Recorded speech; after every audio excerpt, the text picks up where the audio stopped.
Get ready for the dictation. Dictation will start in 5 seconds. Start. Mr. Vice Chairman, knowing the honorable mover of this resolution to be a good parliamentarian, I had expected that he would place before the House all sides of this problem. I had expected that he would be no less interested in the efficiency and discipline of the administration, no less interested in the public welfare than in the interest of the civil services. But I am sorry to observe that he has taken only one view of the matter, namely the interests of the civil services alone.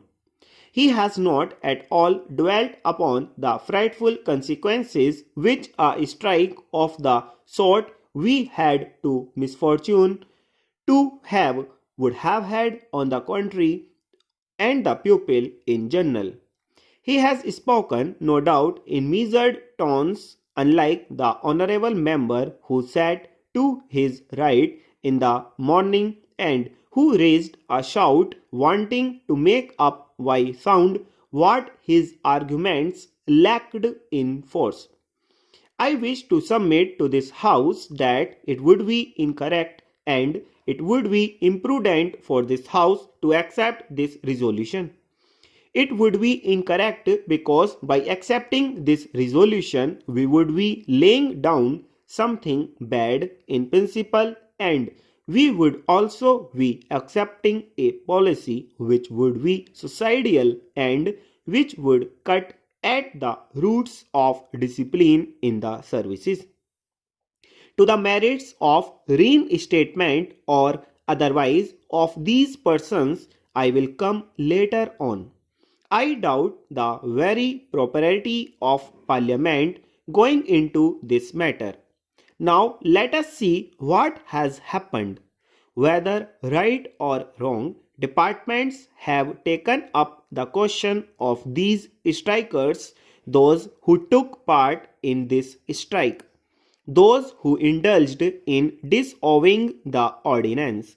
Several cases of sabotage and intimidation, including criminal ones, have been gone into and the authorities have taken some decision. In some cases, the government have taken the decision and in some cases, the departments have taken the decision.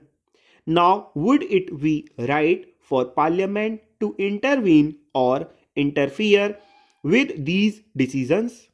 Suppose we do that. Suppose Parliament interfered with the decisions taken by the government or by the heads of departments tomorrow. With what face and with what authority can the head of a department extract service from his subordinates?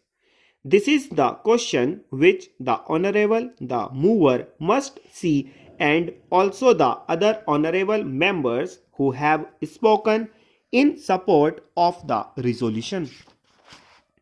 Unemployment is mounting up and we have not been able to generate enough employment opportunities to provide even for those people who are entering the labor market today, perhaps to the extent envisaged during the third plan.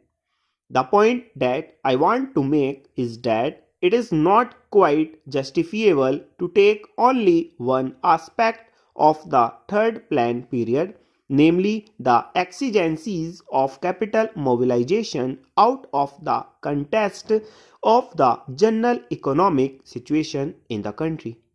When we are therefore making this huge tax effort, we will have to apply our mind with equal seriousness, if not more, to see that the income generation in the community is as great as is envisaged, so that the savings and investments could be effected without disturbing unnecessarily the consumption pattern in the community.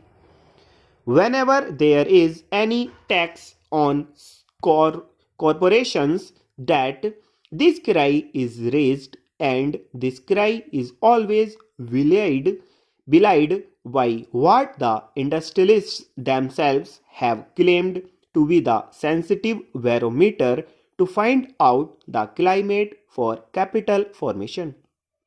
I mean the stock exchanges. This time, the stock exchanges have reacted quite favorably to the budget proposals as a whole, which clearly shows that whatever else may be the merit of the present budget proposals, it is certainly not anti-capital. Last year also, the stock markets boomed up after the taxation proposals were announced. This time, though they were a little hesitant at first, ultimately, I think they have realized that there is nothing wrong with the taxation proposals and they are now merrily mounting up. This is quite natural because there are so many benefits and advantages in our economy today that it is not difficult for the corporate sector to absorb a small rise of 5% in the corporation tax which has been proposed by the Honorable Finance Minister. The economy of the nation today is more or less a closed economy because due to the lack of external finances, imports have been virtually prohibited. There is a lot of planning in the country which makes risk wearing weather rather unlikely, and because of the regulation of the economy, internal competition is also not very great. The risk-bearing capacity which is claimed by the industrialists really forgetting large profits and large yields on their investment is almost non-existent in our economy today. Our markets are expanding very fast and the money generated is much more than the production of commodities with the result that there are shortages in almost every commodity. It should not be difficult for the industrialists to absorb the small rise of 5% in the corporate tax stop.